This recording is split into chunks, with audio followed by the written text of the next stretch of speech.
MINDIA, Mind of India. We are all here in Bengaluru, the city which is known for its beautiful gardens. We wanted to imbibe that character of the city and we wanted to bring it into an experience to the passengers which are flying through our airport. Initially, it started as a concept of enhancing the garden experience of the Bengaluru city, bringing that experience inside the terminal, first of its kind.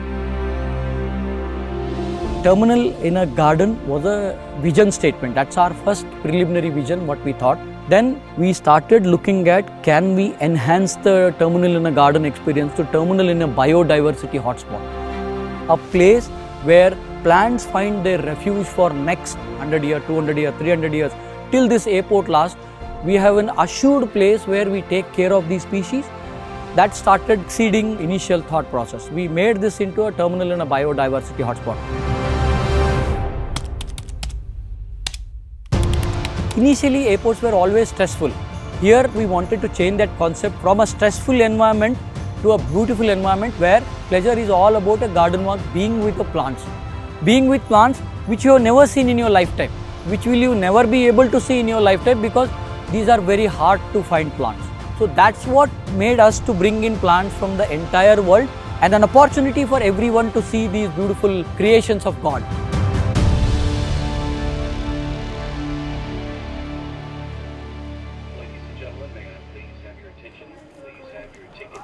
If you look at the entire green wall, the whole green wall holds around 460 species, completely tropical palette. It's a 10-meter tall and around a kilometer length, holding around 4.5 lakh live plants. You might call me, why you want to call this as a terminal in a biodiversity hotspot? This is the only terminal in the world which holds 3,600 species which are part of the Indian ecosystem, native to 26 agroclimatic zones of India, both Eastern Ghats and the Western Ghats. As a passenger, when you walk inside the terminal, in the international side, the forest belt is there. You will be literally walking on the canopy of the forest. Below your foot, what you see is an actual collection of Indian forests. So we would like to call this as a conservation movement, conservation to the core, so that some plants have been bought from a promissory note, that we didn't pay anything. The only assurance was, we will give you back your saplings and seedlings. Then, can we add more? Can we add actually led us to looking at rare, endangered and threatened species of Indian flora. Rare in the sense they are less than tigers. That's the only benchmark which I can actually tell you. Can we able to collect them? Can we able to get those saplings, seedlings? Can we adopt them? Yes. Currently, I hold 196 plus species. I think this is the only place in India where you can actually see that kind of large collection inside an airport.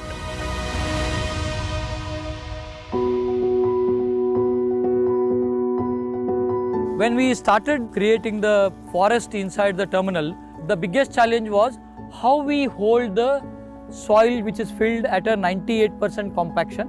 Why that elevation is required is, during in a boarding pier or at a departure hall, we want you to experience the bloom which is created 12 months and 24 hours of a day.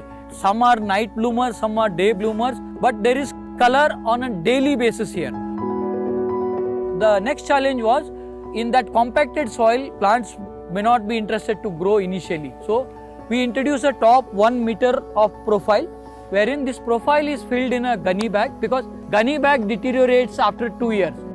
So initial 1 meter of that soil is filled up with all organic matters. If you look very closely, this gunny bag can actually deteriorate. The entire soil profile holds a lot of moisture. You can actually see lot of insect life that shows the health of the soil. You can actually look at the sugarcane bagasse, treated sugarcane bagasse is still decomposing. This will decompose for next 5-6 years. By the time the entire ecosystem what we have put on the top will get established, the falling leaves will actually add the more organic matter to this soil, and this soil becomes sustainable. When you come inside, you actually can feel that you are in the middle of the forest. Now, if you look at these trees, these are the trees when we initially planted it around 2 years back. This is the first of its kind large scale transplanting effort what was done in 2019. Whatever we transplanted in 2019, you can actually see the whole wealth here. They are transplanted, stored for the last 4 years, promising them the new lease of life when the whole terminal comes up. If you look up, in just 14 months, the entire area looks like a complete Western Ghat forest.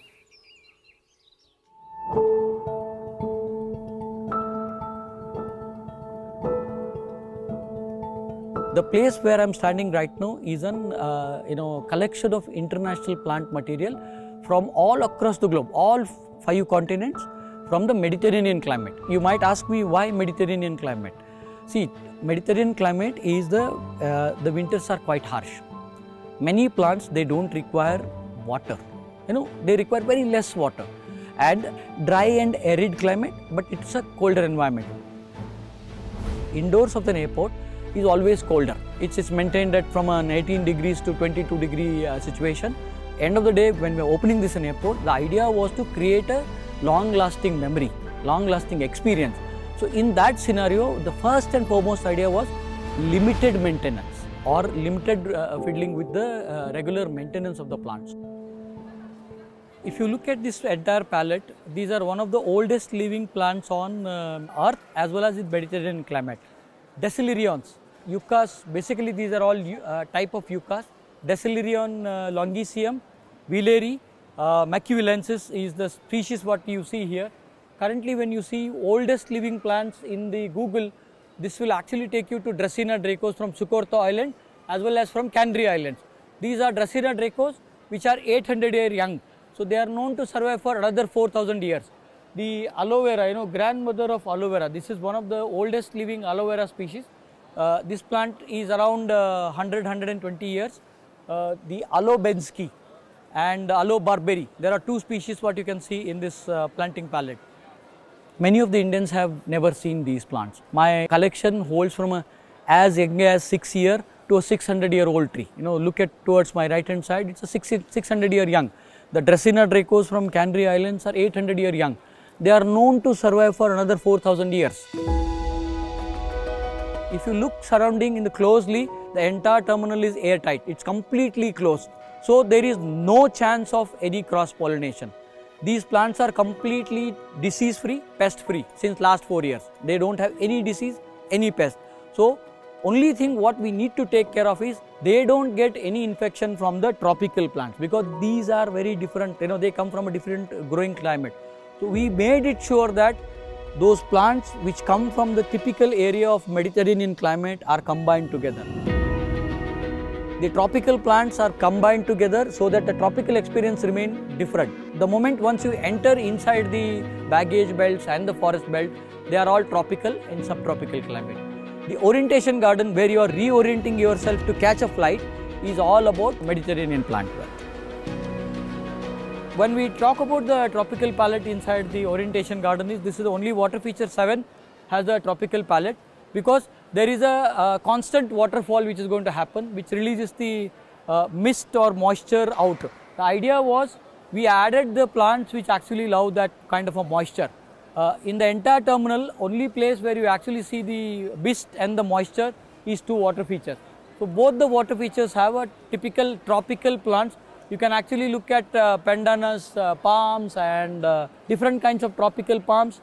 A lot of varieties of under canopy plants which you actually see in the tropical forest. You can at least see around 30 to 40 different species of tropical plant palette here.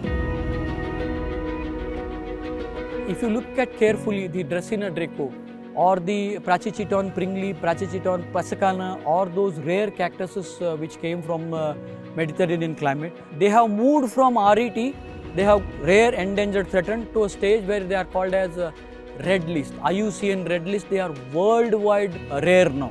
For our astonishment, they started flowering. That means I can breed them, I can multiply them, I can take them away from a red list, I can take them away from RET list, so that they again become common. They can be redistributed to people who really want to make something on a conservation level, who wants to exceed and make a safe haven for all these plants, which can be taken from a critical stage to a normal or from a vulnerability to a commonly available plant. The day I'll be one when I actually take out these species, as many as possible, from red list to IUCN to a common plant kind of situation.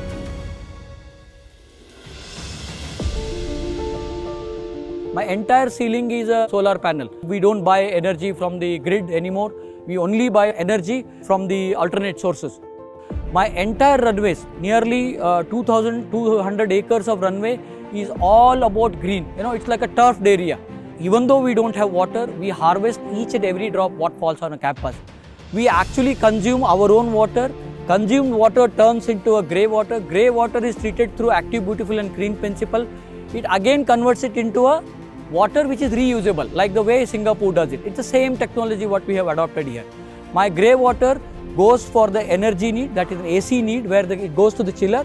Whatever is remaining, it comes to the irrigation need. Whatever you see inside the campus, 175 acres of irrigation is all done by water what we have in our campus.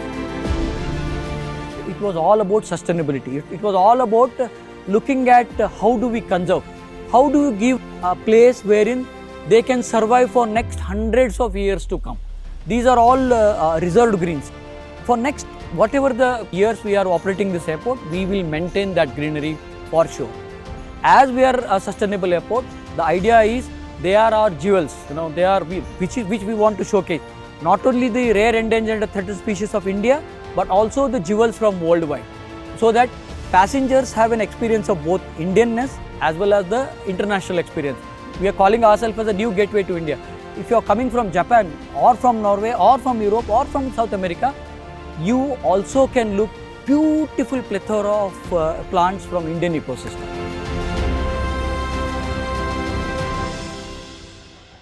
If you are lucky, you can actually see a flying mormon in the forest, beautiful moths in the night. The experience is day, experience is night. It's 24/7 experience for the passenger flying through or coming in.